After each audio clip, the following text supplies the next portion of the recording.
अस्सलामुअलैकुम dear friends, आप मेरे चैनल पर पहली बार आए हैं तो प्लीज़ मेरे चैनल को ज़्यादा से ज़्यादा सब्सक्राइब करें, लाइक शेयर और कमेंट करें और बेल आइकन का बटन दबाना ना भूलें ताकि आने वाली हर वीडियो की नोटिफिकेशन आपको मिल सके। शुक्रिया। एक बार की बात है कि एक राजा था जिसको अपनी सेना पर बहुत गर्व था। वह अपने सिपाहियों पर पैसा भी बहुत खर्च करता था। एक बार उसको ये जानने की इच्छा हुई कि उसके सैनिक वास्तव में कितने बहादुर थे। उसने अपने आदमियों को हुक्म दिया कि वे शहर के बाहर एक मैदान में एक लड़ाई का इंतजाम करें। तुरंत ही उसके हुक्म का पालन हुआ। लड़ाई वाले दिन राजा साहब अपने वजीर और दीवानों के साथ मैदान में आ पहुंचे। जब उनकी लड़ाइयां देख रहे थे तो एक जंगली जानवर जिसकी 7 टांगे थी वहां आया और उनके पास आकर गुर्राने लगा। राजा तो उसको देखकर बहुत ही आश्चर्य में पड़ गया। उसने उसको मारना चाहा पर वहां से वह भाग गया। राजा अपने तेज घोड़े पर सवार होकर अपना बड़ा वाला चाकू लेकर उसके पीछे भागा। 2 मील भागने के बाद वह जानवर रुक गया। वहां पहुंचकर उसने अपने आप को एक जोर का झटका दिया और वह एक जिन में बदल गया। वह राजा की तरफ पलटा और उसको खा गया। वजीर ने बड़ी वफादारी और लगन से राजा की 8 दिन तक खोज की पर उसको कोई खबर नहीं मिली। उन्होंने उसके बेटे को बुलाया और उसकी जगह उसके बेटे को वहां का राजा बना दिया। एक दिन राजा के बेटे को यह जानने की बहुत जोर की इच्छा हुई कि उसके पिता की मौत कैसे हुई थी। उसने यह बात अपने वजीर से पूछी। वजीर ने उसको सब बातें बता दी थी तो उसने सारा हाल सुनने के बाद उसने भी उसी जगह एक दूसरा शानदार लड़ाई का मुकाबला रखा जहां उसके पिता ने रखा था। नियत समय पर वह उसके दरबार के सभी लोग वहां इकट्ठा हुए। उन लोगों को वहां पर आए अभी बहुत देर नहीं हुई थी कि वही 7 टांगों वाला जंगली जानवर वहां आ गया और उन सब पर भयानक रूप से गुर्राता हुआ वहां से चला गया। जब राजा के प्रधानमंत्री ने यह देखा तो वह बहुत जोर से हंस पड़ा। राजा ने उससे पूछा कि वह क्यों हंसा तो वजीर ने कहा, हुजूर, मैं इसलिए हंसा कि ये वही जानवर है जिसने आपके पिता को हमारे बीच से उठाया था। अच्छा, ऐसा है क्या? तब तो मैं उसको जरूर मारूंगा क्योंकि मुझे तब तक शांति नहीं मिलेगी जब तक मैं अपने दुश्मन को नहीं मार लूं। ऐसा कहकर वह भी अपने घोड़े पर सवार हुआ और उस जानवर के पीछे भाग लिया। वह जानवर उसको कुछ दूर तक उसी तरह भगाकर ले गया और जैसे ही वह उसके पिता को ले गया था वहां जाकर वह रुक गया और अपने आप को झंझोड़ा और अपने असली रूप में आकर राजा के ऊपर उछला। राजा यह देखकर डर गया और दिल से उसने भगवान से प्रार्थना की कि वह उसको उससे बचाए। भगवान ने उसकी प्रार्थना सुन ली और अपने एक देवदूत को उसके पास भेजा जो उसको यह बताए कि उसको इस जिन से कैसे बचना है। देवदूत ने कहा, यह जिन सबसे ज्यादा ताकतवर जिन है। अगर इसके शरीर के खून की एक भी बूंद जमीन पर गिर गई तब तक यह जिंदा है तो उसने तुरंत ही एक और ऐसा ही जिन पैदा हो जाएगा। फिर वह उछलकर तुम्हारे ऊपर कूद पड़ेगा और तुम्हारे शरीर के टुकड़े टुकड़े कर देगा। मगर तुम डरो नहीं। लो, तुम यह 2 फल वाला तीर लो और इससे इस जिन की दोनों आंखें फोड़ दो। इससे यह नीचे गिर जाएगा और मर जाएगा। इस तरह से वह देवदूत उसको वह 2 फल वाला तीर देकर वहां से गायब हो गया। तीर से लैस होकर राजा आगे बढ़ा। वह उस जिन से करीब 40 मिनट तक लड़ा। आखिर में उसने वह अपना दोहरे फल वाला तीर उसकी आंखों में मार दिया जिससे वह मर गया।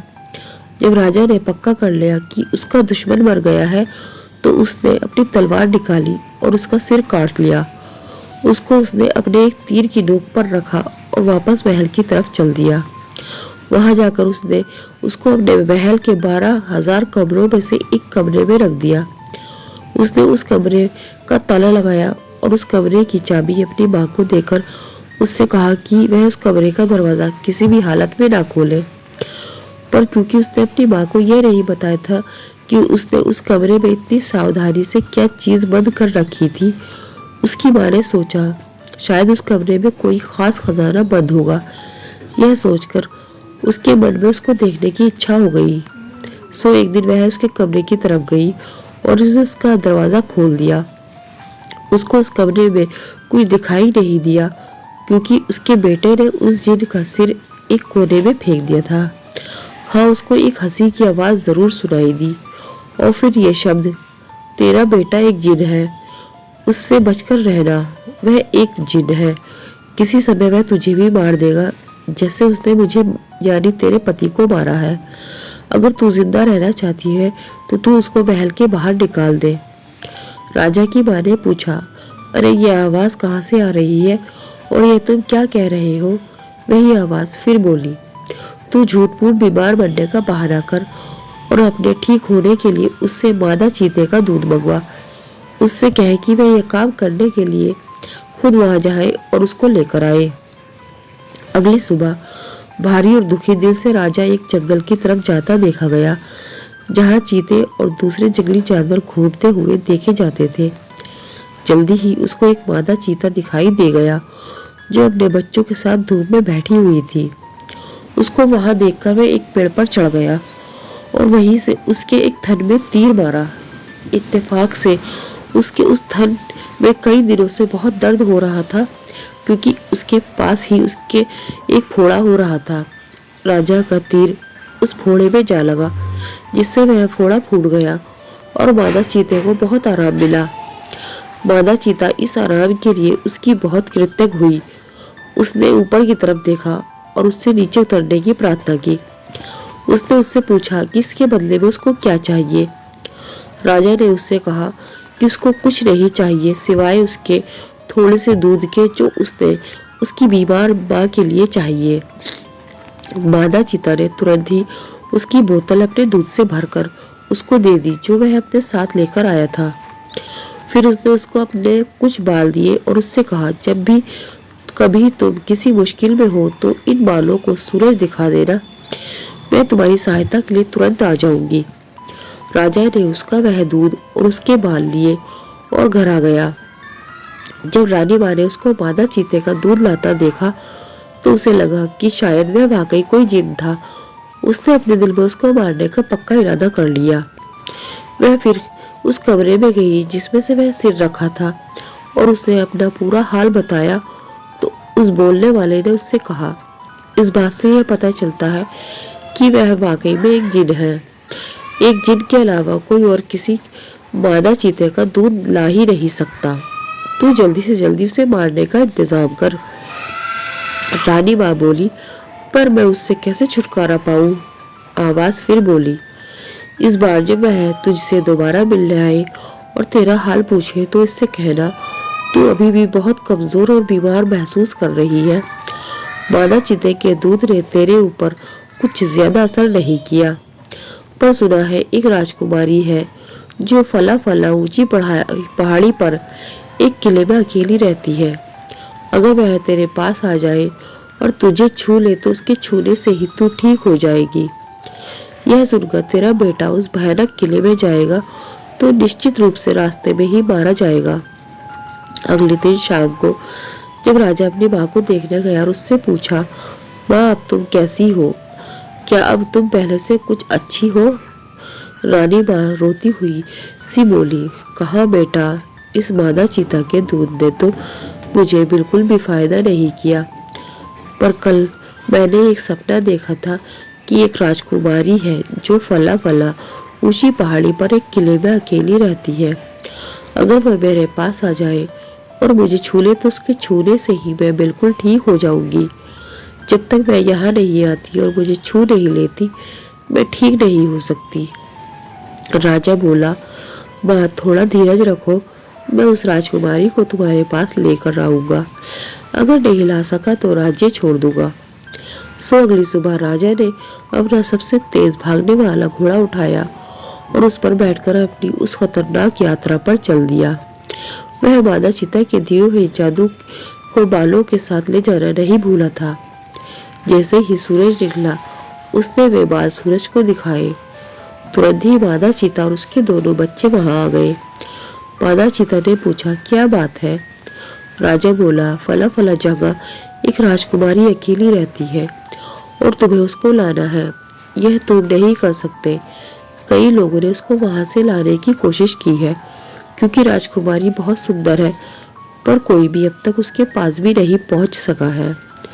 राजा बोला, मैं कोशिश करूंगा, चाहे इस कोशिश में मेरी जान ही क्यों न चली जाए। यह कहते हुए राजा वहां से चल दिया। मादा चीता अपना भला करने वाले को इस तरह अपने को छोड़कर जाते हुए नहीं देख सकती थी, सो वह अपने बच्चों के साथ उसके पीछे दौड़ी और उससे अपने ऊपर चढ़ जाने को कहा।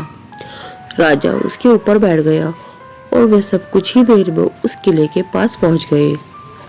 वहां पहुंचकर मादा चीता राजा से बोली, देखो वहां पर इस किले के 3 दरवाजे हैं। राजकुमारी के पास पहुंचने से पहले उन तीनों दरवाजों से ही होकर गुजरना जरूरी है। पहले दरवाजे के पास एक बहुत बड़ा लोहे का टुकड़ा रखा है जिसको एक लकड़ी की कुल्हाड़ी से तोड़ना जरूरी है, नहीं तो दरवाजा नहीं खुलेगा। दूसरे दरवाजे के पास एक नकली गाय खड़ी है जिसके चारों तरफ असली जिन खड़े हैं। अगर कोई भी आदमी उस गाय को दू सकता तो वह उस दरवाजे में होकर जा सकता है, और अगर नहीं दू पाता तो वह जिन लोग उसको मार देते हैं। तीसरे दरवाजे के पास राजकुमारी खुद बैठती है। अगर वह तुमसे खुश है तो वह तुम्हारा स्वागत करेगी, और अगर खुश नहीं है तो तुमको मार डालेगी। यह सब सुनकर तो राजा बहुत ही डर गया। उसने मादा चीता से उसकी सहायता की प्रार्थना की। मादा चीता बोली, ठीक है, मैं तुम्हारी सहायता करूंगी। मेरे पास एक जादू है जिसकी सहायता से मैं उस लोहे के टुकड़े में घुस जाऊंगी, और जब तुम उसको अपनी लकड़ी की कुल्हाड़ी से तोड़ोगे तो मैं उसको 2 टुकड़ों में तोड़ दूंगी। चौकीदार सोचेगा तुमने वह लोहे का टुकड़ा तोड़ा है और वह तुमको पहले दरवाजे से अंदर जाने देगा। तभी माता चीता के दोनों बच्चों में से एक बच्चा बोला, और मैं उस गाय की मूर्ति में घुस जाऊंगा और उसको दूध देने पर मजबूर कर दूंगा, और उसके पास खड़े जिनों को जब तक दूर रहे होंगे तो उनको तुमसे दूर रखने में सहायता करूंगा। इस तरह मैं तुमसे दूसरे दरवाजे होकर निकल जाओगे।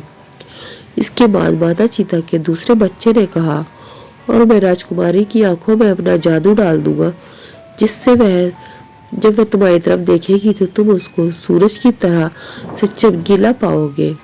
सो वह तुमको देखते ही अपना तीसरा दरवाजा खोल देगी और फिर जो तुम कहोगे वही करेगी। सो उन तीनों ने अपने अपने वायदे के वफादारी से निभाए। इस तरह से राजा तीसरे दरवाजे के पार पहुंच गया। राजकुमारी ने जैसे ही उसको देखा तो उसकी बहादुरी सुंदरता से बहुत प्रभावित हुई। उसने राजा से अपने साथ शादी करने के लिए कहा। मादा चीता और उसके दोनों बच्चे अपनी मां से मिल लौट गए। कुछ दिन बाद ही राजा राजकुमारी को लेकर राजमहल पहुंचा और जाकर मां से बोला, मां, उस जगह को जाने वाला रास्ता बहुत खतरनाक था। मैं तो रास्ते में ही मर जाता अगर माता चीता और उसके 2 बच्चों ने मेरी सहायता न की होती। भगवान को धन्यवाद दो कि मैं सही सलामत वापस लौट आया। कुछ देर बात करने के बाद उसने माँ को जिन के सिर के बारे में बताया कि वह उसके सामने सबसे पहले कैसे एक 7 टांगों वाले जानवर के रूप में प्रकट हुआ और फिर कैसे वह उसको एक जगह भगाकर ले गया था, जहां जाकर वह अपने असली रूप में बदल गया और एक बहुत बड़े भयानक जिन के रूप में वह उस पर कूदने को ही था कि उसको मारकर खाने वाला ही था, जैसे कि उसने उसके पिता के साथ किया था। तभी भगवान के भेजे हुए दूत ने उसको बचा लिया। उसकी माँ तो यह सुनकर ताज्जुब में पड़ गई। वह बोली, बेटे, तब तो मुझे धोखा दिया गया था। उस दिन की शाम को जब तुमने मुझसे महल की चाबियां मांगी थी, तब मैं उसके कई कमरों को देखने गई थी। तब मैं एक ऐसे कमरे के दरवाजे पर आई जिसमें से मुझे हंसी की आवाज सुनाई दी। मैंने सोचा कि देखूं तो इसमें कौन हंस रहा है। सो मैंने उसका ताला खोला और अंदर गई तो मुझे एक आवाज आई, ध्यान देकर सुन, तेरा बेटा एक जिन है जो तुझको खा जाना चाहता है। मैं तेरे पति का सिर हूँ।